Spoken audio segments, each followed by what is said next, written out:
Bienvenido, damos inicio al tercer capítulo, Los atributos de Dios de A.W. Tozer, volumen 1, un viaje hasta el corazón del Padre. No te olvides de suscribirte y darle un like a nuestros videos, y activa la campanita de notificaciones para no perderte ninguna de estas series. Capítulo 3. La bondad de Dios. Bueno eres tú, y bienhechor. Salmo 119, 68. De las misericordias de Jehová haré memoria, de las alabanzas de Jehová, conforme a todo lo que Jehová nos ha dado, y de la grandeza de sus beneficios hacia la casa de Israel, que les ha hecho según sus misericordias, y según la multitud de sus piedades. Isaías 63, 7. Cuán preciosos me son, oh Dios, tus pensamientos, cuán grande es la suma de ellos. Salmo 139, 17. Porque Jehová volverá a gozarse sobre ti para bien. Deuteronomio 30, 9. Cuán preciosa, oh Dios, es tu misericordia, por eso los hijos de los hombres se amparan bajo la sombra de tus alas. Salmos 36, 7. Gustad, y ved que es bueno Jehová. Salmos 34, 8. Pues si vosotros, siendo malos, sabéis dar buenas dádivas a vuestros hijos, cuanto más vuestro Padre que está en los cielos dará buenas cosas a los que le pidan. Mateo 7, 11. Durante más de 30 años he hablado de la bondad de Dios. Es muy importante que conozcamos su bondad y que sepamos qué clase de Dios es. ¿Cómo es Dios? Es una pregunta que debe ser respondida si de alguna manera queremos ser cristianos. No de esto por supuesto ni diga, ya lo sé. Hay quienes dicen que la religión es algo injertado en el hombre como resultado de su debilidad o superstición. Sin embargo, la historia indica que ninguna tribu o nación se ha elevado moralmente por encima de su religión. Si ha tenido una religión degradada, ha tenido un pueblo corrompido, y si el pueblo no está degradado, la religión, aunque no sea el cristianismo ni el judaísmo, ocupa un nivel relativamente alto en la escala de las religiones no reveladas. Y recuerde que ninguna religión se ha elevado por encima de su concepción de Dios. Si los paganos creen que Dios es tramposo, malhumorado, horrible y embustero, su religión será edificada en torno de ese concepto. Intentarán ser taimados con su Dios y actuarán de la forma en que actúan sus dioses. Si creen, por otro lado, que Dios es uno, que es un Dios enaltecido, fiel y noble, entonces, aunque no hayan sido redimidos, su religión tenderá a seguir su concepto de un Dios enaltecedor, aunque sea una religión pagana y no lleve a la redención. El cristianismo de cualquier época ha sido fuerte o débil dependiendo de su concepto de Dios. E insisto en lo que he dicho muchas veces, el problema básico de la iglesia de hoy es su indigna concepción de Dios. Hablo con eruditos y gente piadosa de todo el país, y todos opinan lo mismo. Los no creyentes dicen, toma tu Dios vaquero y vete a casa, y nosotros nos enojamos y decimos, son viles paganos. No, no son viles paganos, o al menos no es por eso que hablan así. No pueden respetar a nuestro Dios del vaquero. Y como el evangelicalismo se ha pasado de la raya con su religión del vaquero, su concepción de Dios es indigna de él. Nuestra religión es pequeña porque nuestro Dios es pequeño. Nuestra religión es débil porque nuestro Dios es débil. Nuestra religión es innoble porque nuestro Dios es innoble. No vemos a Dios como Él es. El salmista dijo, engrandeced a Jehová conmigo, Salmos 34, 3. Engrandecer puede significar dos cosas, hacer que se vea más grande de lo que es o verlo tan grande como es. El salmista usó esta última acepción de engrandecer. Si usted quiere examinar una cantidad muy pequeña de materia, la coloca en el microscopio y la agranda para que se vea más grande de lo que es.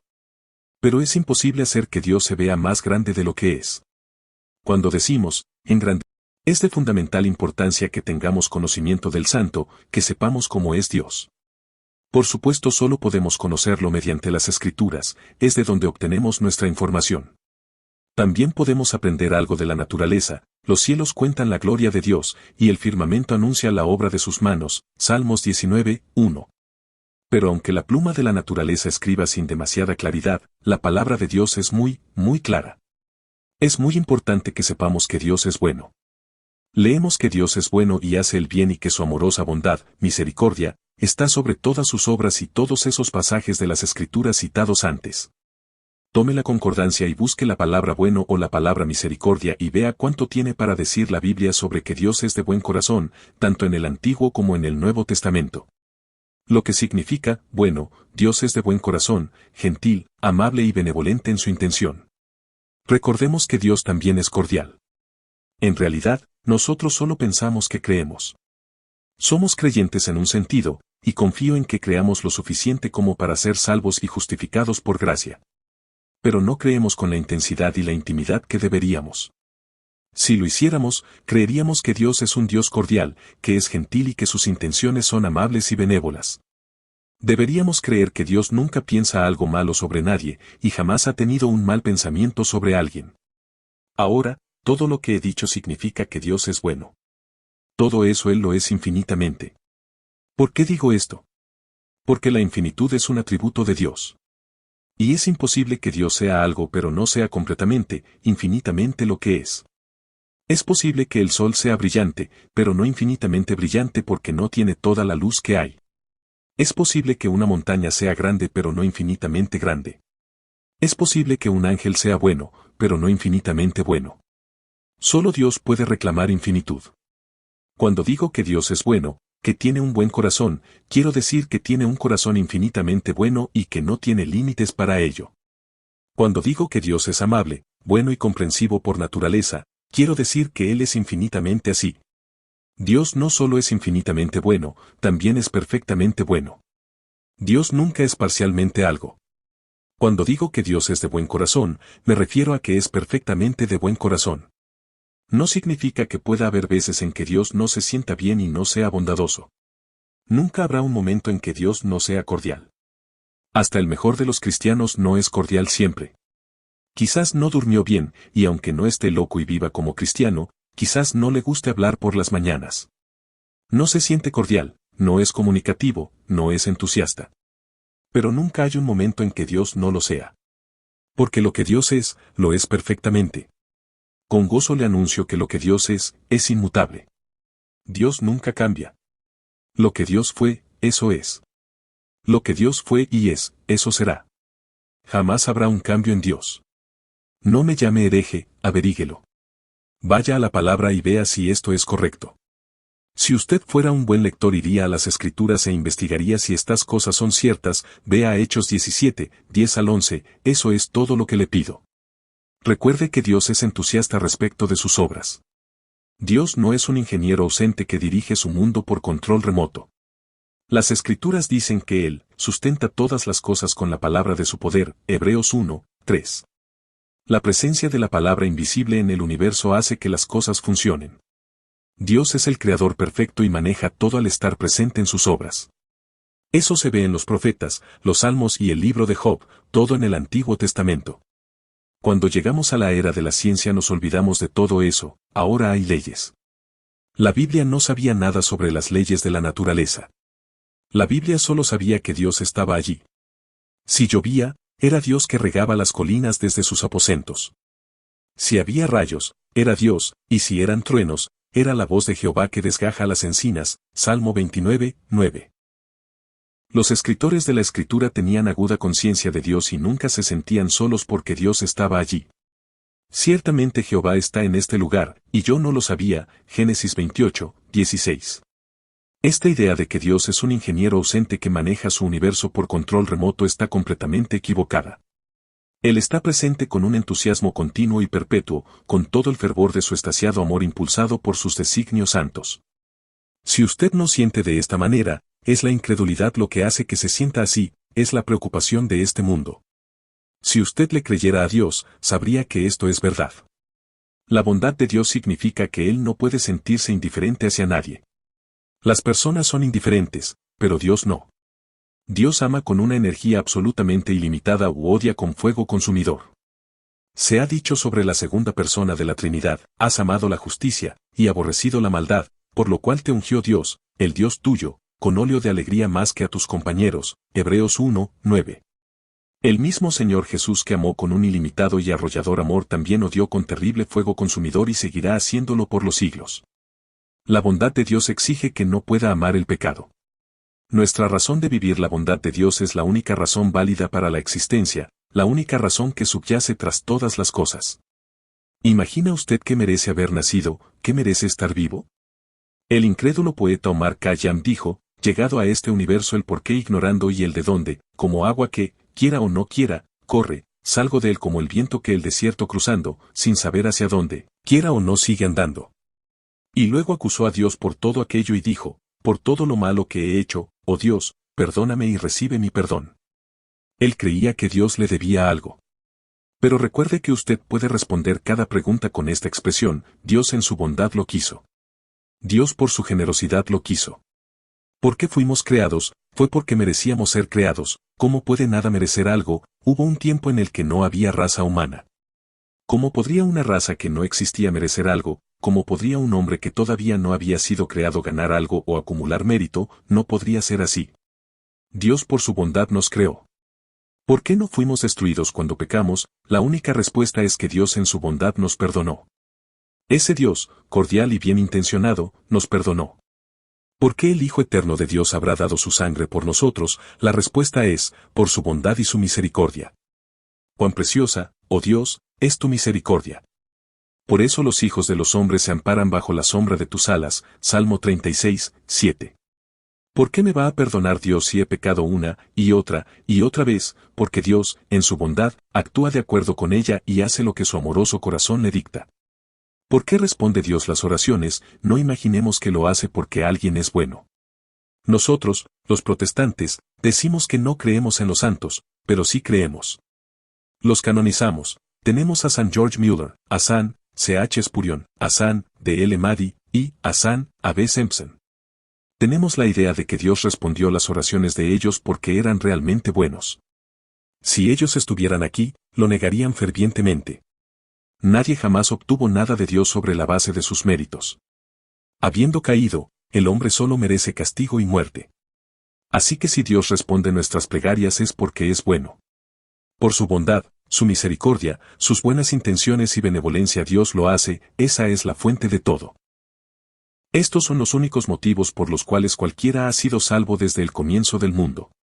Está muy difundida la idea de que en el Antiguo Testamento los hombres eran salvos por la ley y que en el Nuevo Testamento somos salvos por gracia. Lo segundo es correcto, pero lo primero está equivocado.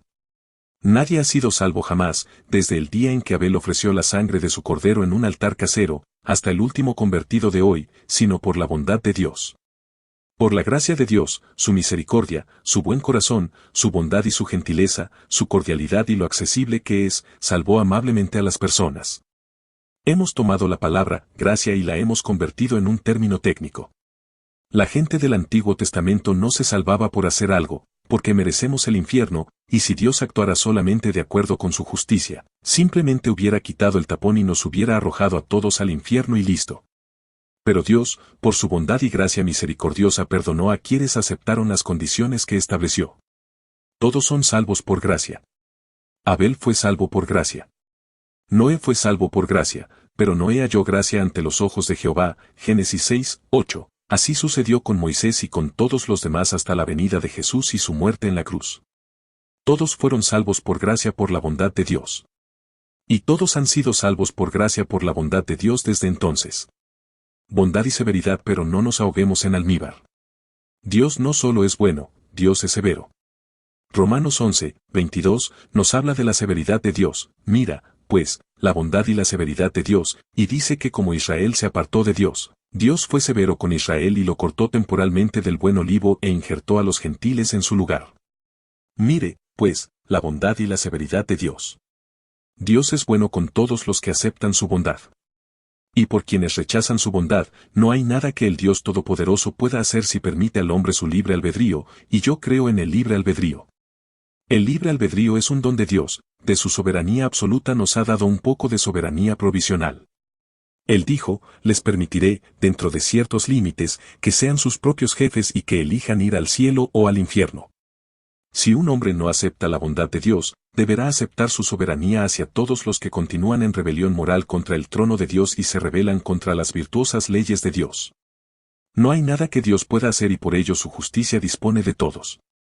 Pero ¿qué sucede con quienes se han rendido a su amor? Dios es tan santo como bueno, tan justo como bueno y amable, y nosotros somos pecadores, entonces no estamos necesariamente perdidos, ¿no debemos perecer? ¿No sería moralmente lógico que pereciéramos? Permítame citar del libro de Lady Juliana, Dios, en su bondad, ha ordenado medios para ayudarnos, completos, justos y muchos, el mayor fue que tomó sobre sí la naturaleza del hombre. Al venir a la tierra como hombre, Dios vino a donde estamos nosotros, y al haber venido nos entiende con simpatía y empatía. La simpatía es una buena palabra pasada de moda en nuestra región. Patía tiene la misma raíz que patos, que significa sentimiento o sufrimiento frecuente. Sin significa juntos, como en el caso de la palabra sinfónica, un grupo de músicos que tocan juntos en armonía. La simpatía, entonces, es Dios que siente y sufre junto con nosotros. La empatía, por supuesto, es un poco diferente. Significa la capacidad de proyectarse en otro y sentir como él siente. Es un tema maravilloso, y cada vieja abuela de cualquier granja de Tennessee sabe lo que significa la empatía. Pero se necesitó un buen científico para darle un nombre. Permítame leérselo de la Biblia, en lenguaje bíblico en lugar de lenguaje psicológico, por lo cual debía ser en todo semejante a sus hermanos, es decir, cuando él tomó sobre sí la semilla de Abraham, para venir a ser misericordioso y fiel sumo sacerdote en lo que a Dios se refiere, para expiar los pecados del pueblo. Pues en cuanto él mismo padeció siendo tentado, es poderoso para socorrer a los que son tentados. Hebreos 2, 17-18. Porque no tenemos un sumo sacerdote que no pueda compadecerse de nuestras debilidades, sino uno que fue tentado en todo según nuestra semejanza, pero sin pecado. Acerquémonos, pues, confiadamente al trono de la gracia, para alcanzar misericordia y hallar gracia para el oportuno socorro. Hebreos 4, 15-16. Estos pasajes están llenos de empatía. No solo él siente lo mismo que nosotros en nuestra desdicha, sino que también es capaz de proyectarse en nosotros, para saber cómo nos sentimos y sentirlo con nosotros. Eso es buena teología. Ahora Dios en su bondad ha ordenado medios, completos, justos y muchos. Y todo salió de la bondad de Dios. A veces decimos, la justicia de Dios requiere que él haga tal y tal cosa. Jamás utilice ese lenguaje, ni aunque me oyera a mí hacerlo. No hay nada que requiera que Dios haga algo. Dios hace lo que hace por causa de lo que Él es, y no hay nada que se levante fuera de Él para requerirle hacer algo. Él hace lo que hace por su corazón. Todos los atributos de Dios son simplemente facetas de un Dios en tres personas, ¿qué son estos completos, justos y muchos medios que Dios ha preparado para sus hijos? Son los preciosos remedios que Él ha hecho para los pecados del hombre, convirtiendo toda nuestra culpa en adoración eterna. Podemos acercarnos confiadamente a Él. A veces en oración le digo a Dios cosas que son terriblemente atrevidas, casi arrogantes, y nunca he sido reprendido por Dios. Se dicen de Lutero, ciertamente no estoy haciendo ninguna comparación, me hubiera encantado limpiar sus zapatos y ponerlos en la puerta de su habitación, que cuando se lo oía orar era una experiencia en teología. Cuando comenzaba a orar, lo hacía con tal autorrenunciamiento, tal humildad, tal arrepentimiento que despertaba compasión. Pero cuando seguía orando, lo hacía con tal audacia que causaba temor. A veces en mis oraciones privadas he ido a Dios con pensamientos que dudo en mencionar, pero voy a nombrar uno. Hace un tiempo le dije a Dios en oración, me alegra haber pecado, Dios, me alegra haber pecado, porque tú viniste para salvar a los pecadores. Vea 1 de Timoteo 1, 15. No soy un hombre bueno, soy bueno, usted tendría que usar un lenguaje callejero para describirme, soy así por naturaleza. Y cuando vi esa característica en mis hijos, no los culpé. Les di una zurra, pero no los culpé. No puedo ir a Dios y decirle, Dios, no hice lo que hizo esa persona. He hecho, en realidad o con el pensamiento, todo lo que puede ser hecho. El mismísimo diablo no podría haber pensado las cosas que yo he pensado a lo largo de mi vida. De manera que yo estaba orando a Dios acerca de eso y le decía, oh Dios, estos buenos hombres, y comencé a nombrar a muchos que, comparados conmigo, eran buenos hombres, no te pueden amar tanto como yo te amo, porque al que mucho se le perdona, mucho ama. Vea Lucas 7, 47. Si un doctor salva la vida de un hombre al que solo le gotea la nariz, no va a escribir un libro sobre eso. El hombre se habría mejorado de todos modos. Pero el doctor que recibe a un hombre con un tumor cerebral, lo duerme y con sumo cuidado, oración y capacidad le devuelve la vida, si ha hecho algo. Él salvó a un desgraciado como yo. Él convirtió nuestra culpa en eterna adoración. Creo que la Biblia enseña, nuestro Señor lo insinuó y luego Pablo lo desarrolló más a fondo, que llegará un día en que nos juntaremos de todos lados y diremos, considera las maravillas de Dios.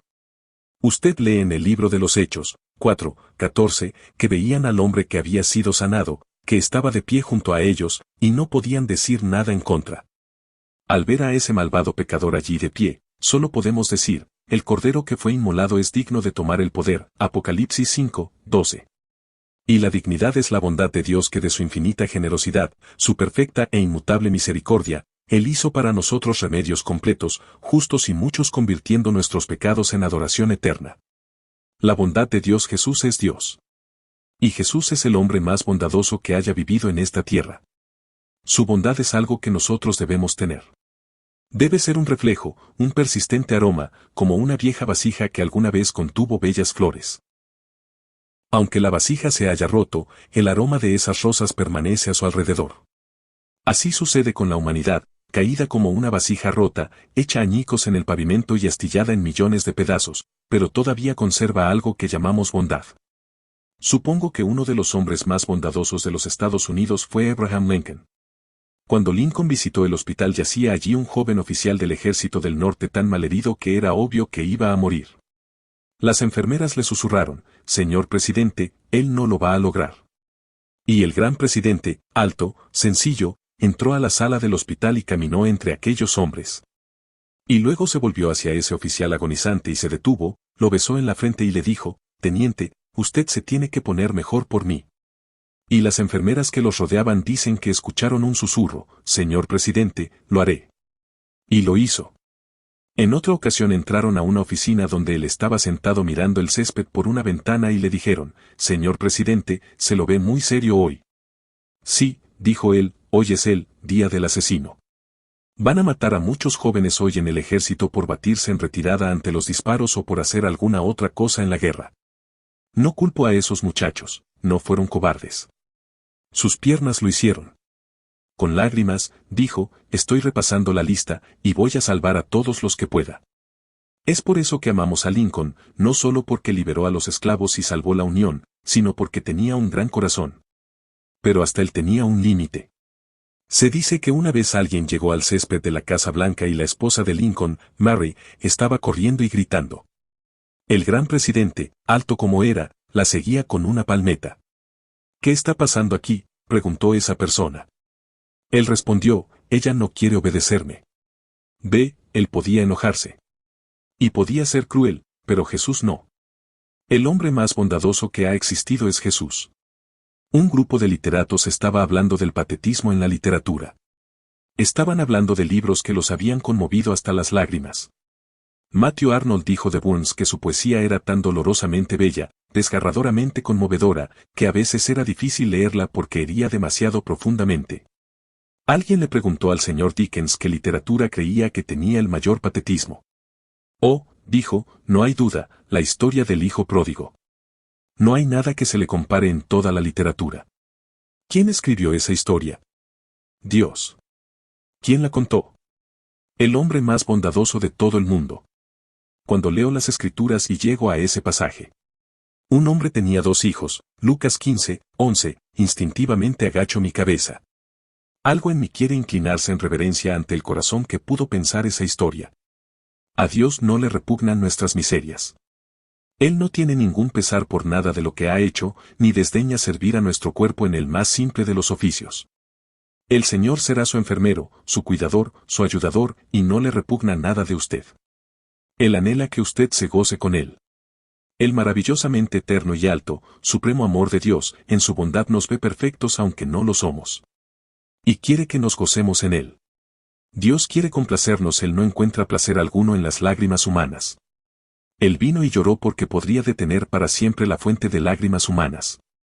Él vino y afligió a su madre para poder sanar todas las aflicciones. Vino y perdió todo porque podría sanar las heridas que tenemos por las cosas que perdimos. Y quiere que encontremos placer en Él. Hagamos a un lado todas nuestras dudas y confiemos en Él. Dios quiere complacerlo. Él se complace cuando usted es su hijo, cuando se rinde a Él, cuando su voluntad es la de Él y la voluntad de Él es la suya, cuando usted no es rebelde y no busca su propia voluntad. Dios ama complacer a su pueblo. ¿Usted vio alguna vez a un padre trayendo regalos a sus hijos? ¿Vio alguna vez a un novio trayendo obsequios a su novia? Él quiere complacer a la gente que ama y que lo ama a Él. La idea de que Dios siempre lo hace sentir triste no es bíblica. Jesucristo conocía a Dios y sufrió los inconvenientes y las persecuciones del mundo, la amargura de sus corazones contaminados. Le dificultaron mucho las cosas. Pero él estaba complacido con Dios y Dios con él. Este es mi Hijo amado, en quien tengo complacencia, Mateo 3, 17. Bien, buen siervo y fiel, Mateo 25, 21. Ahora Dios puede decirle eso a su pueblo. Dios no se alegra cuando usted se siente abatido. Él hará que se sienta triste si no lo obedece, pero si se rinde a Él y es obediente, la bondad que Dios trajo por medio de Jesucristo ahora quiere complacerlo a usted. Y quiere responder sus oraciones para que esté contento con Él. Él quiere hacer todo eso. Hagamos a un lado todas nuestras dudas y confiemos en Él. Gerard Terstegen escribió una canción, en medio de la oscura tormenta y el dolor, veo un intenso brillo, bien sé que el mañana será bendecido, Cristo vendrá por mí. Luego escribe otras 6 estrofas, y las últimas 4 líneas dicen, Él y yo en esa radiante gloria, un profundo gozo compartiremos. Mío, para estar por siempre con Él, y de Él, porque yo estaré allí. ¿Alguna vez se detuvo a pensar que Dios va a estar tan contento de que usted esté en el cielo como lo estará usted de estar allí? La bondad y la misericordia de Dios, la benignidad del Señor, son algo maravilloso. Él puede llevarnos a una relación tal que puede complacernos sin malcriarnos. Nos complace, y Él se complace cuando nosotros estamos contentos. Y cuando nosotros estamos contentos, Él se pone feliz. Una común alegría que compartiremos, mía por estar por siempre con Él, y de Él porque yo estaré allí. Gracias Dios. Alabemos la benignidad de Dios por siempre, porque su bondad no tiene fin. Amén.